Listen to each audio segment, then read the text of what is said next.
Em nome do Pai, do Filho, do Espírito Santo. Amém. Ave Maria, cheia de graça, o Senhor é convosco. Bendita sois vós entre as mulheres e bendito é o fruto do vosso ventre, Jesus. Santa Maria, Mãe de Deus, rogai por nós, pecadores, agora e na hora de nossa morte. Amém. São José, rogai por nós. São Felipe Neri, rogai por nós. Santo Afonso Maria de Ligório, rogai por nós. Nossa Senhora de Fátima, rogai por nós. Em nome do Pai, do Filho, do Espírito Santo. Amém.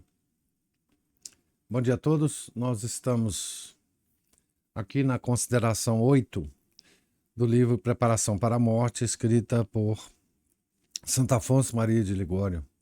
A morte do justo, né? Estamos aqui no ponto 2 da reflexão de Santo Afonso. Deus lhes enxugará todas as lágrimas dos seus olhos, e não haverá mais morte. Apocalipse 21, versículo 4. Na hora da morte, o Senhor limpará dos olhos de seus servos as lágrimas que derramaram na vida, em meio dos trabalhos, temores e perigos contra o inferno. O maior consolo de uma alma amante de seu Deus, quando sente a proximidade da morte, será pensar que em breve estará livre de tanto perigo de ofender a Deus, como há no mundo, de tanta tribulação espiritual e de tantas tentações do demônio. A vida presente é uma guerra contínua contra o inferno, na qual sempre corremos o risco de perder a Deus e a nossa alma. Disse Santo Ambrósio que neste mundo caminhamos constantemente entre redutos do inimigo, que estende laços à vida da graça. Esse perigo fez exclamar a São Pedro de Alcântara, que se achava agonizando: retirai-vos, meu irmão, dirigindo-se a um religioso que, ao prestar-lhe serviço, o tocava com veneração. Retirai-vos, pois vivo ainda e, por consequência, estou em perigo de me perder. Por esse motivo, se regozijava Santa Teresa cada vez que ouvia soar a hora do relógio. Alegrava-se por ter passado mais uma hora de combate, dizendo: posso pecar e perder a Deus em cada instante de minha vida. É por isso que todos os santos sentiam consolo ao saberem que iam morrer. Pensavam que em breve se acabariam os combates e os perigos e teriam assegurada a inefável dita de jamais poder perder a Deus.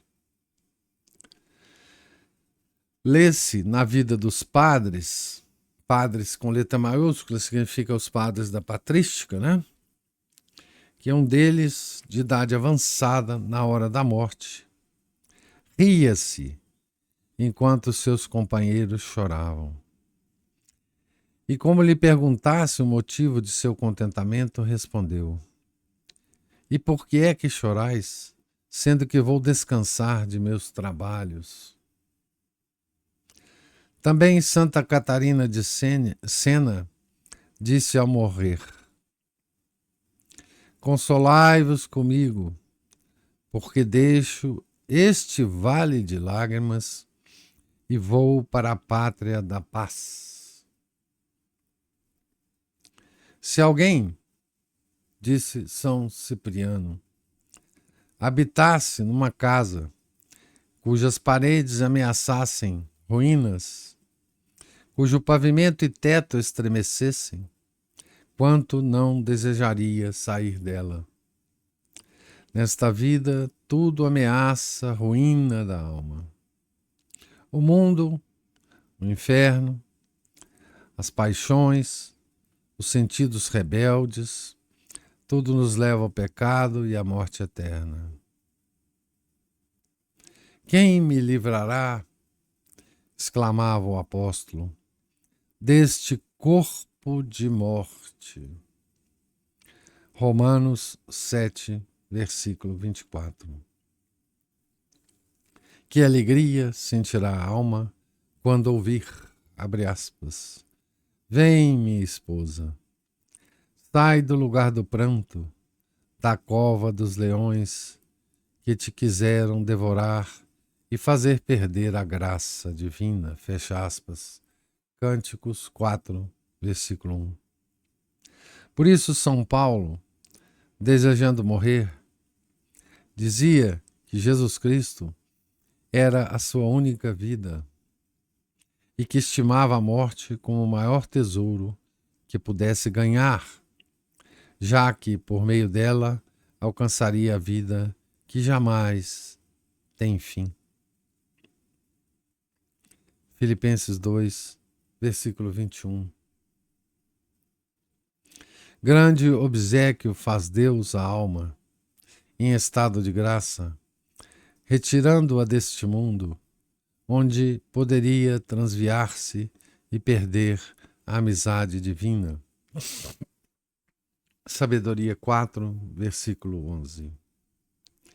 Feliz aquele que nesta vida está unido a Deus, mas como o navegante não pode dizer-se seguro enquanto não chega ao ponto e ao abrigo da tormenta, assim uma alma só pode ser verdadeiramente feliz quando sai da vida na graça de Deus.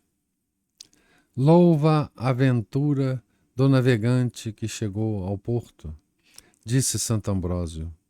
Se o navegante se alegra quando após tantos perigos está a chegar ao porto desejado, quanto mais se não deve alegrar aquele que está próximo a assegurar sua eterna salvação. Ademais, neste mundo, não podemos viver sem culpas, ao menos leves, porque 7 vezes cairá o justo. Provérbios 21, versículo 16. Mas aquele que sai desta vida cessa de ofender a Deus. Que é a morte? Disse o mesmo santo. Senão o sepulcro dos vícios. Mais um motivo para os que amam a Deus desejarem vivamente a morte. O venerável padre Vicente Carafa consolava-se ao morrer, dizendo: terminando minha vida, acabam minhas ofensas a Deus. E o já citado Santo Ambrósio dizia: para que desejamos mais longa vida, se quanto mais longa for, de maior peso de pecado nos carrega? O que falece na graça de Deus chega ao estado feliz de não saber nem poder ofendê-lo mais. O morto não sabe pecar. Eis o motivo por que o Senhor louva mais os mortos que os vivos, ainda que sejam santos. Eclesiastes 4, versículo 2. Não faltou quem ordenasse que, à hora da morte, lhe anunciassem por estes termos: alegra-te que chegou o tempo em que não mais ofenderás a Deus. Esse é o ponto 2 da reflexão de Santo Afonso sobre a morte do justo, né? E aqui, esse texto tem para nós uma grande lição, né? Ele, de certa forma, nos abre uma fresta para que a gente entenda um pouco mais aquela expressão da Salve Rainha do Vale de Lágrimas, né? Os santos, né? Os justos, né? Que é o termo usado na Bíblia para designar os santos vivos, né? Os justos. Eles vivem num vale de lágrimas porque exatamente eles vivem sob constante tensão, sob constante temor. A vida do justo é uma vida repleta de temores, né? Para além dos trabalhos usuais da vida de cada um, né? Para além das condições individuais, né?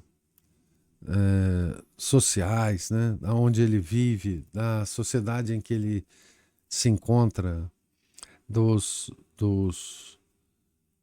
das circunstâncias em que ele vive, né? O justo, ele está repleto de temores e ele sabe que ele está circundado de perigos. Mas temores e perigos de quê? Não é? Temores e perigos de ofender a Deus. Nós nunca temos a certeza de que nós não ofenderemos a Deus.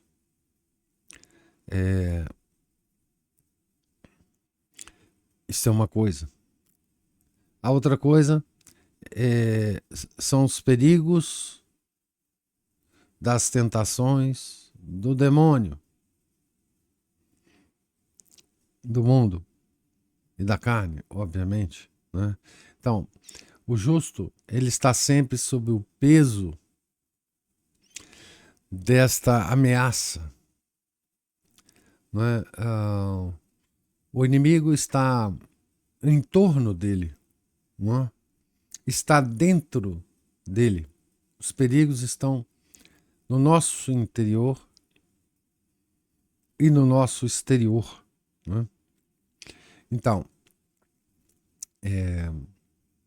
esse é um aspecto deste vale de lágrimas, né?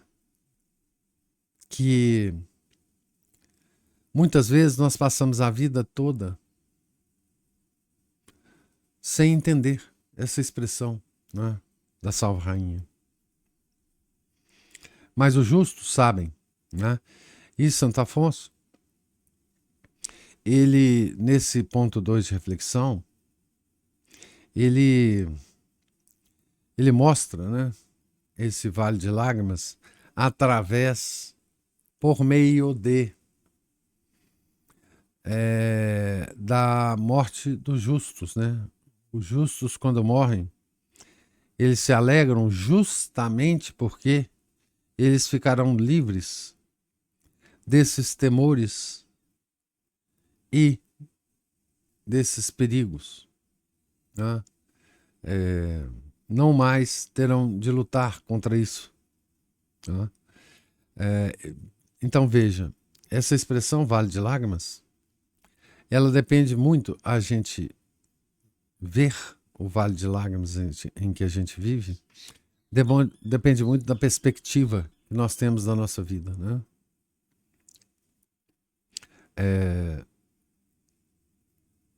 Nós católicos e também o mundo em geral, não católico, né? Se nós não estivermos constantemente preocupados em lutar contra esses nossos 3 inimigos, certamente nós não veremos, nós não detetaremos esse vale de lágrimas, né?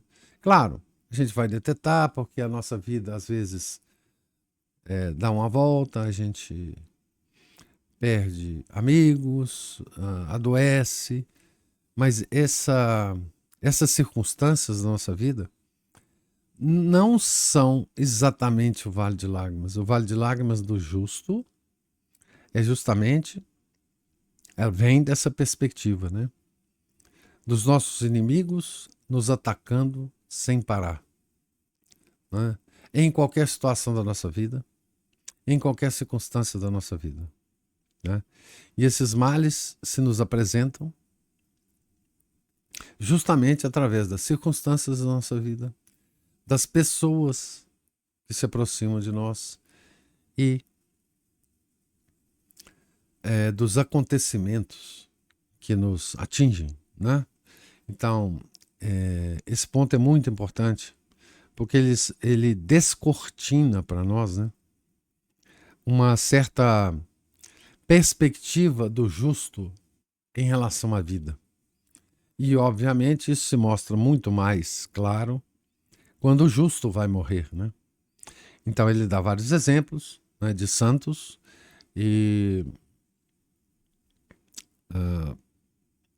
para nos mostrar o que é a morte para esses santos. A morte para esses santos é o livramento do vale de lágrimas, que às vezes nós nem percebemos onde é que ele está, o que ele é, né? Nós católicos que rezamos a Salve Rainha, né? Aliás, o livro do Santo Afonso, né? Aquele extraordinário livro sobre Nossa Senhora, Glórias de Maria, é um grande comentário que ele faz à Salve Rainha, né? É um comentário à oração Salve Rainha, né? E, de novo, como todo comentário, ele vai se basear aqui nas escrituras, na patrística e em vários outros santos, né, da igreja, para nos conduzir a essa reflexão, né, a esses ensinamentos, né, que ele repete, mas são ensinamentos da igreja, né? São ensinamentos fundados em doutrina, né? Nas escrituras e na patrística, né? Certo? Que são as únicas fontes de autoridade que nós devemos reconhecer no mundo, né? Nós católicos temos 3 fontes de autoridade que devemos reconhecer, e só essas, para todos os problemas que nós enfrentamos, né? E para todas as reflexões que nós podemos fazer, que as escrituras, a patrística e a doutrina dos santos, dos papas, dos dogmas, dos concílios, né? Certo? E é isso que Santo Afonso faz aqui, né? Bom, aqui segue então os afetos e súplicas, que é uma grande oração, que ele termina cada ponto de reflexão, né?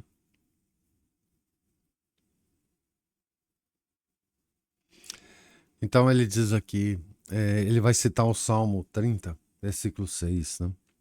Em tuas mãos encomendo meu espírito. Tu me remiste, Senhor, Deus da verdade.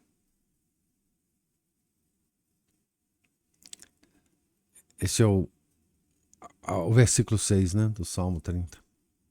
Ó doce Redentor meu, que seria de mim se me tivesseis entregado à morte, quando me achava afastado de vós? Estaria no inferno, onde não vos poderia amar. Agradeço-vos o não me terdes abandonado e me concederdes tantas graças para atrair o meu coração. Arrependo-me de vos ter ofendido. Amo-vos sobre todas as coisas. Rogo-vos que sempre me façais conhecer o mal que cometi, desprezando-vos e o grande amor que merece vossa infinita bondade. Amo-vos e, se assim vos apraz, desejo morrer cedo para evitar o perigo de tornar a perder vossa santa graça e para estar seguro de vos amar eternamente. Dai-me, pois, ó amado Jesus, durante o tempo que me resta de vida, força e ânimo para vos servir antes que chegue a morte. Dai-me força para vencer a tentação e as paixões, sobretudo aquelas que na vida passada mais me levaram a ofender-vos. A vida passada, quando ele fala nas orações, né, é sempre a vida antes da verdadeira conversão, né? Dai-me paciência para sofrer as enfermidades e as ofensas que do próximo receber. Eu, por vosso amor, perdoo a todos os que me ofenderam e vos suplico que lhes outorgueis as graças que desejarem. Dai-me força para que seja mais diligente em evitar as faltas veniais que a miúdo cometo. Ajudai-me, meu Salvador. Tudo espero de vós. Deposito toda a minha confiança em vossa intercessão, ó Maria, minha mãe e minha esperança. Então aqui é a bela oração que ele sempre nos brinda, né? Depois de cada ponto, né? E aqui ele retoma ao modo de oração a reflexão, né? Que é a morte do justo e aquela morte que é para fugir do perigo de ofender a Deus, né? Quanto mais se vive, mais se está em perigo de ofender a Deus. Então, aqui, não é? Ele inclusive pede, suplica, né? A morte, né? Ele suplica a morte. A morte o quanto antes, né? E se ela não vier, né? Essa é toda a razão da oração, né? E se ela não vier, ele suplica força para vencer as tentações e as paixões que vierem, né? E pede também a paciência, né? A paciência para sofrer tudo o que tiver que sofrer no resto da vida que nos espera pela frente, né? Durante o tempo que me resta. Então ele suplica força e ânimo para vos servir antes que chegue a morte, né? Então isso é toda uma reflexão em que Santo Afonso tenta nos mostrar, né? Como é a vida de um justo. Ele tenta entrar na intimidade da vida de um justo, como é que ele, qual que é a perspectiva desse justo, né, perante a vida, né?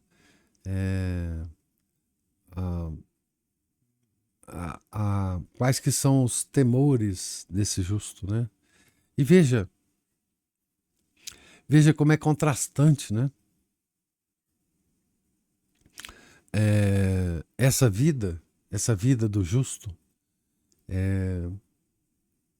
que carrega frequentes temores de ofender a Deus, com a perspectiva do mundo moderno, sobretudo da psicologia moderna, né?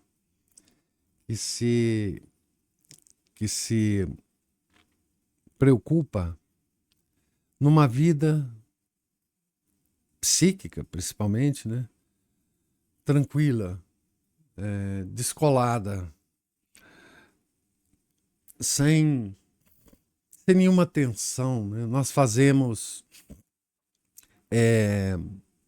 tratamento com psiquiatras, com psicólogos, para aliviar as tensões da nossa mente, não é isso? Tomamos remédio para aliviar essas tensões, né? Essas, essa, essa perspectiva da vida hoje é doença, né? O homem preocupado com a sua própria vida e preocupado permanentemente em não ofender a Deus e temendo a cada passo essa ofensa, hoje é um homem doente, tá certo? Na visão do mundo moderno. Um homem que tem que tomar remédio,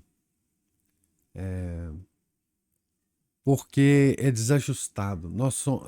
Esses santos, esses justos da nossa religião, são todos encarados pela,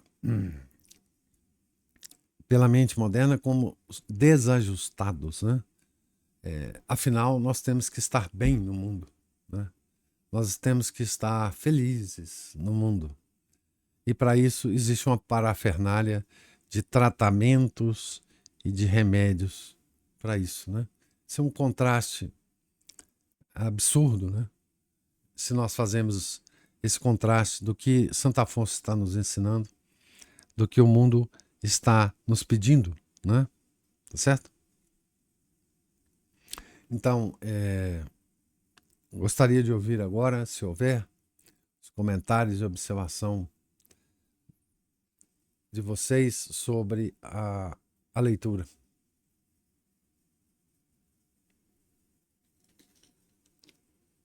Professor, Sim, nos afetos e súplicas, né? Santo Afonso fala, roga a Deus para que conheça os males que ele cometeu, é o que a gente deve pedir.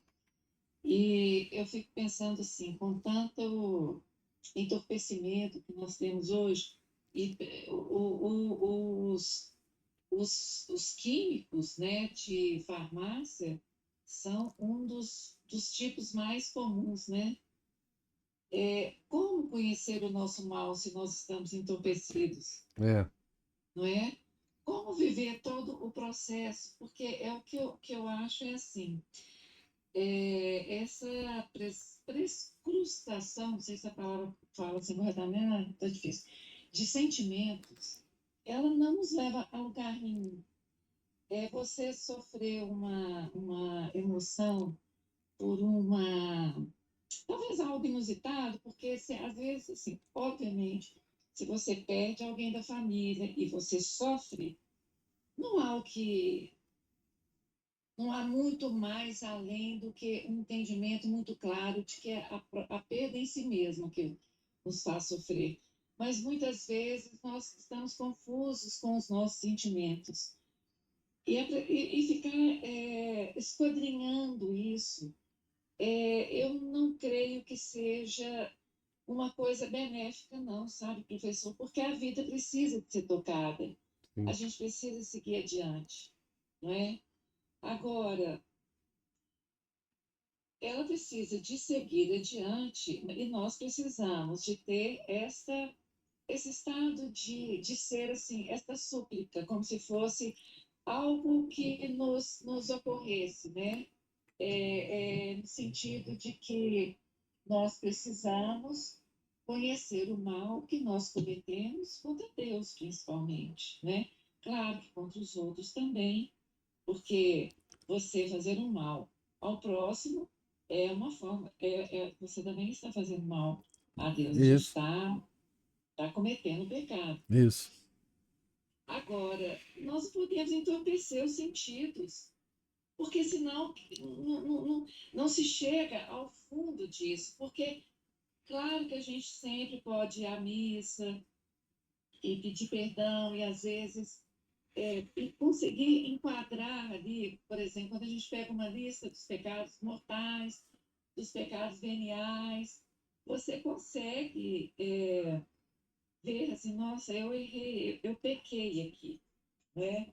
Agora, essa condição perfeita que a gente pede, ela só é possível você de posse de todos os seus sentidos e, obviamente, né, todo um contexto, né, professor? Catequese, conhecer a nossa doutrina, conhecer a nossa igreja, tá aberto para receber a graça, principalmente na missa, porque eu falo que a missa é um local de você estar muito próximo de tudo, da É. salvação de tudo, mas também da pedagogia da igreja. Quantas vezes a gente, acompanhando a missa com uma atenção, uma calma, você encontra ali os seus pecados, as suas respostas, as Isso. suas consolações, não é? Isso. Me ocorre principalmente assim, cuidado para a gente não entorpecer os o nosso entendimento das coisas com essa parafernália que existe hoje, né? E essa busca de prazer que nos obriga, eu vou falar, nós somos obrigados. Impressionante isso, não É. é? Um bom dia que você dá, que não está muito lá, as pessoas estão sempre te chamando a atenção, como se você tivesse que ficar feliz o tempo inteiro. Isso não é muito bom. É, não, de jeito nenhum. Não, o entorpecimento dos sentidos, ele se dá claramente, né, pelos medicamentos, o entorpecimento químico, mas ele se dá por toda essa, como você disse, né, parafernália do mundo moderno, né? O, uma das coisas que mais entorpece os sentidos são os divertimentos, né? Divertissement. Os divertimentos modernos, né? Esse, é- essa, essa, essa mania, esse hábito moderno de escolher o divertimento que mais te arranca de si mesmo e te leva para outro lugar, para você esquecer-se, esquecer de você, né? Se tem expressões modernas, né?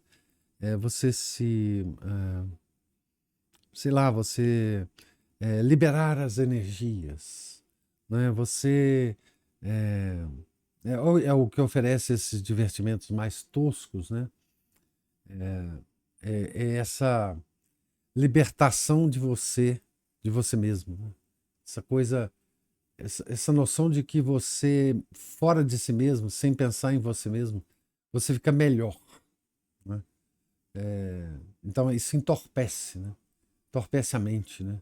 Entorpece o entendimento e causa a palavrinha chave, né? Causa confusão. Você está certíssimo. E, professor, em geral, os divertimentos, né, esse aspecto, né, que que é o mais digamos, excessivo, né, que é te oferecer diversão e prazer físico. A diversão, se nós pararmos para pensar, assim, eu não posso falar porque, meu Deus, eu sou muito chata, professor, porque eu acho tudo muito grotesco. Assim, tirando o lado das crianças que a gente leva no parque de diversão, e eu falo assim, os meus só para aquelas coisinhas bem elementares, assim, carrinho, barquinho, coloquei um filho em roda gigante. Assim. Esses divertimentos de hoje em dia são muito grotescos, assim. E quando você vai em algum lugar que tem algum por exemplo, né, música clássica. Assim, eu não tenho a mais mínima vontade de, por exemplo, ir naquele casa, não sei o que aí, A Filarmônica. porque filarmônica já perdeu o sentido, professor. Já. Todo o ambiente ali em volta, eu imagino, porque já há muitos anos eu deixei de ir em teatro, assim, criou-se um clima em relação a isso, que é o clima mais ou menos assim, o cara alto astral. Isso. É o Alto alto astral. astral. É o Então, descolado. Descolado. desconto. Alto E astral. quando você entra nessas coisas muito coletivas, eu acho assim, muito interessante. Existem divertimentos assim, que você consegue fazer publicamente de forma privada. Às vezes até um esporte que você consegue, mas assim, as coisas coletivas, elas são praticamente insuportáveis hoje em dia, pelo clima que existe em torno Isso. de pertencimento àquela coisa. Não dá mais assim. Olha, professor, existe uma cultura coletiva, uma coletivização do ser, que é exatamente na área dos prazeres que elas mais nos atacam. Isso. Eu não consigo explicar isso muito assim, de forma muito. É como se fosse assim: é o circo, né, daquela visão do político, né? Vamos pegar essa turba insana que nós governamos e vamos dar alguma coisa para elas pararem de Isso. nos Isso mesmo. encherem a paciência É. e aceitarem todas as idiosincrasias que a gente quiser jogar para cima delas. Então, assim, isso se reduz quando essa maneira de manipulação, ela, ela já está inserida na nossa vida social e nas cidades, na forma que as cidades são organizadas, É, tudo, né? preparadas, os departamentos das prefeituras são. Existe um departamento para isso, para te entorpecer.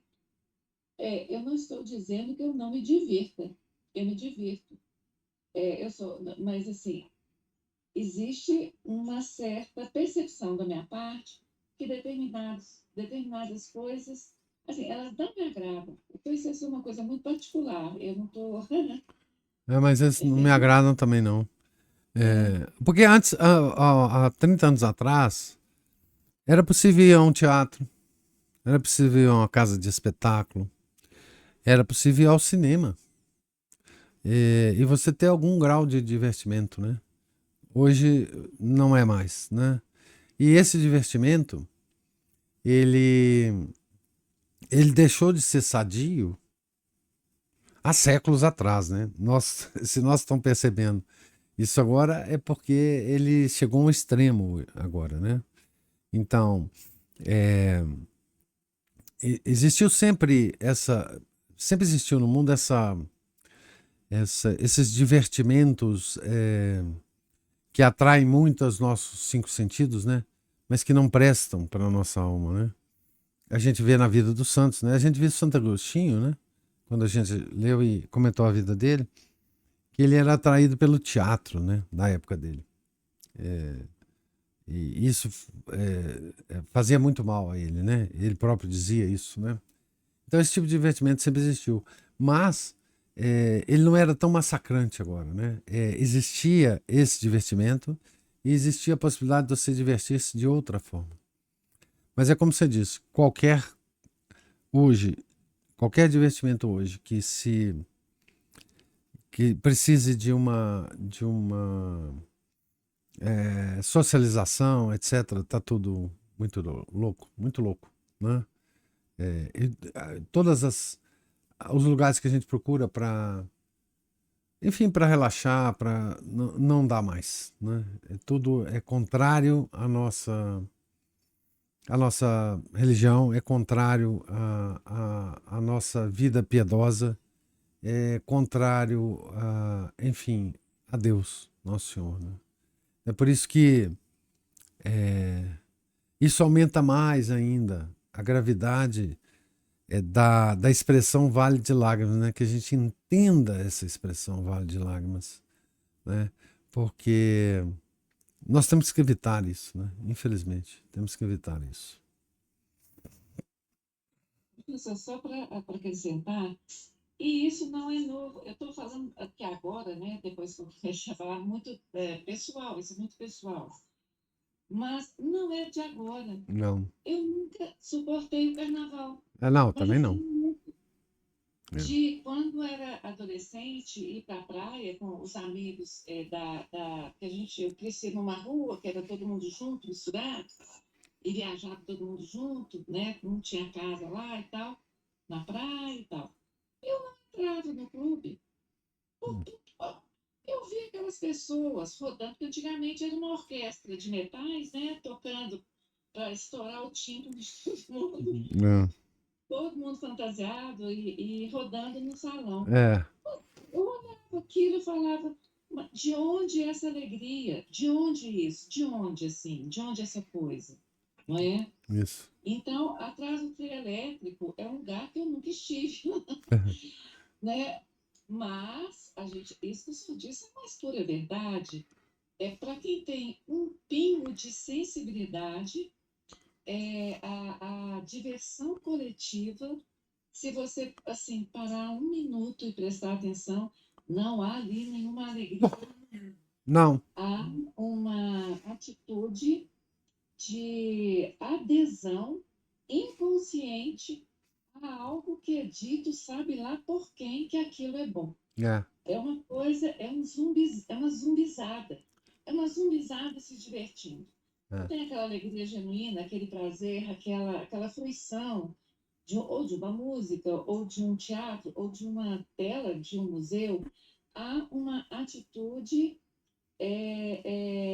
mecânica de pertencimento, estar ali, porque agora eu tenho dinheiro, agora eu posso, agora eu sou assim, agora eu sou desse nível, agora eu sou uma pessoa culturalmente formada, agora eu tenho um diploma, qualquer coisa, não é, é? qualquer É coisa. desse jeito. É, Não há mais aquela singeleza, é, não é? Eu falo assim, a singeleza do footing da Afonso Pena, que os avós e os pais da gente contavam, é. né? Eu sou de cidade interior, tinha um footing lá na praça. Ah, é. A É, noite estrelada e as pessoas andando, é. O o mundo, coreto, né? A praça com coreto e tal. floresta. Eu fui muito em cidade interior quando eu era nova, professor. E era É, isso. é, O silêncio, os grilos, o céu maravilhoso e as pessoas saindo aqui e ali para refrescar um pouquinho. é. Outra Acabou. diversão. É, isso acabou.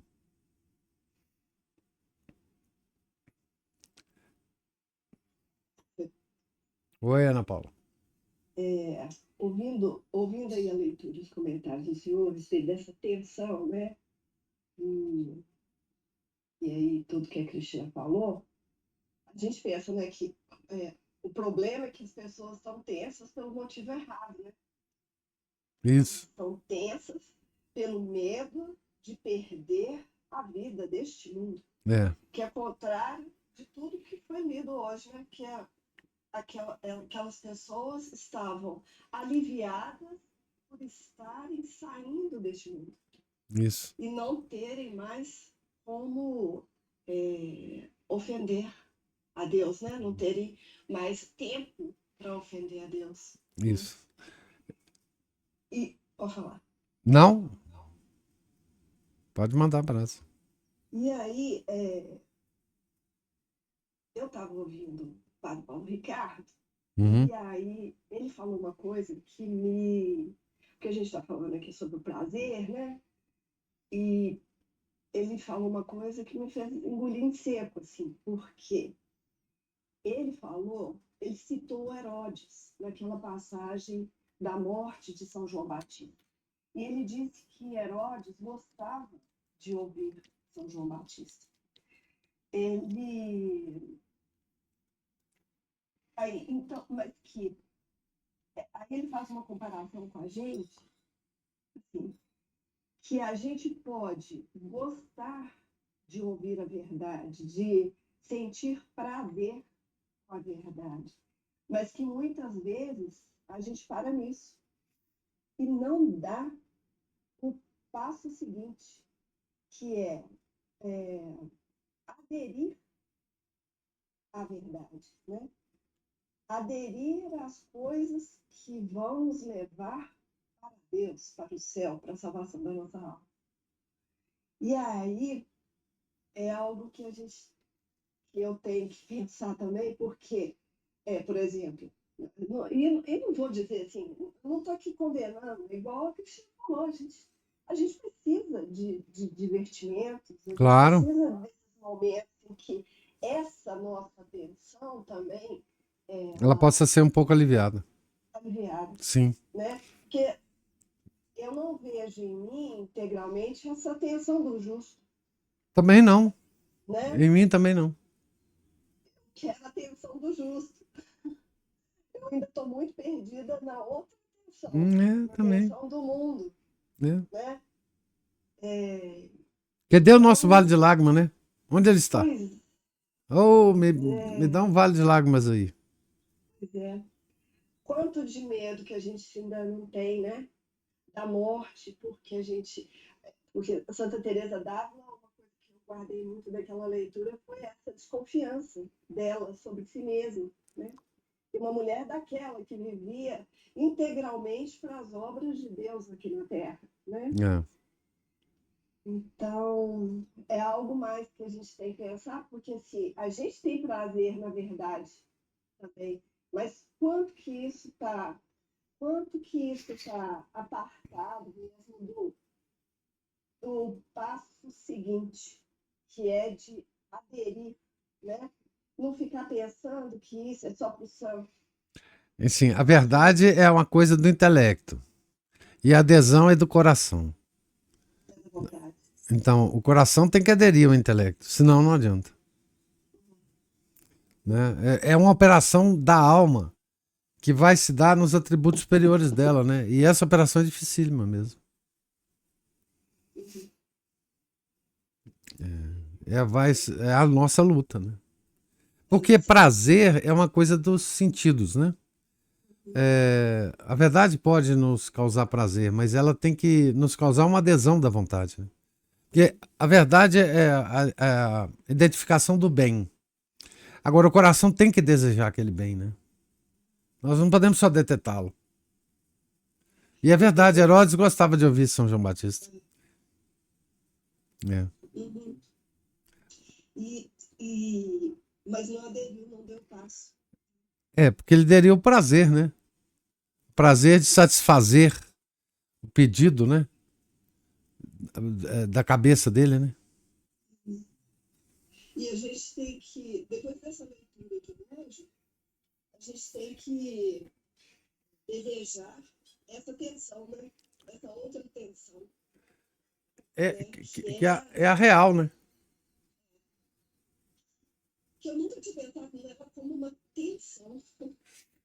É uma tensão porque e ela não ela é uma tensão porque ela não é resolvida ao longo da vida. Ela é mantida ao longo da vida. Ela só é resolvida na morte. E porque é uma graça mesmo, igual a Cristina falou. Eu nunca ter gostado de carnaval, por exemplo. É, Né? isso é. É uma graça de Deus mesmo. Isso é verdade. Ele nos facilita, e ela falando, né, dos prazeres de um teatro, de um cinema, uma coisa assim, que a gente já passa a não ter mais, porque a gente, para ter prazer nisso, você tem que estar aderindo, e a gente tem que estar. A nossa adesão é as coisas do mundo. Né? E a gente não quer mais, graças a Deus, né? Que a gente tá. Pelo menos essa repulsa a gente já tem, né? E outro dia eu estava até comentando com o Márcio que eu não gostava do carnaval, nunca gostei, mas eu gostava do feriado, né? Porque dá uma parada no trabalho e tal. E hoje eu vejo que até o feriado, porque eu não estou aderindo a isso, eu não adiro a isso, mas e as outras pessoas que esse feriado, esses dias de folga, de relaxamento, dão dão margem a essas outras. Então, assim, é um É, vai proporcionar as viagens, né? As farras, as coisas irresponsáveis, né? O feriado proporciona isso.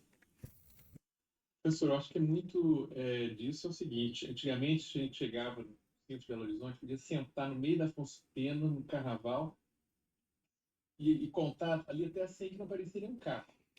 Hoje em dia, não. Hoje em dia, igual teve um domingo desse aí, a gente saiu, os todos já estavam na rua lá, passando pelados, pintados de cor esquisita, Isso. né? E, ou seja, o feriado ele deixou a gente, na verdade, foi encurralado em casa, Foi. né? Não foi aquela paz que tinha, todo mundo sumia, desaparecia, ficava aquele sossego, porque quem ousasse viajar tem que enfrentar tudo cheio, tudo lotado e barulho. O É. melhor lugar para ficar, antigamente, era na própria cidade. Agora não, agora tem essa programação de pão e circo aí, financiada com os nossos tributos municipais, e agora a gente tem que ficar recuado aqui, né? Igual o time quando tá batendo, sofrendo escanteio, né? Todo mundo na área ali, encurralado em 4 linhas ali. Então, é isso. Bom, eu tinha redigido um comentário ali que eu cheguei atrasado, né? Mas eu peguei ainda o comentário da Cristina, concordo com ela, mas aí as palavras, tá? Elas vão aí justamente para não perder tempo. Lá vai. Obrigado, professor. Ô, meu caro. Obrigado você. Então, o Márcio está falando aqui, tudo no Brasil está grotesco. As pessoas, os ambientes físico e humano, as recreações entorpecentes, o baixo nível cultural, as relações humanas familiares, sociais, profissionais e políticas, e vida espiritual, etc. Tudo está tosco, grosseiro e grotesco. Concordo com a Cristina, Márcio. Isso.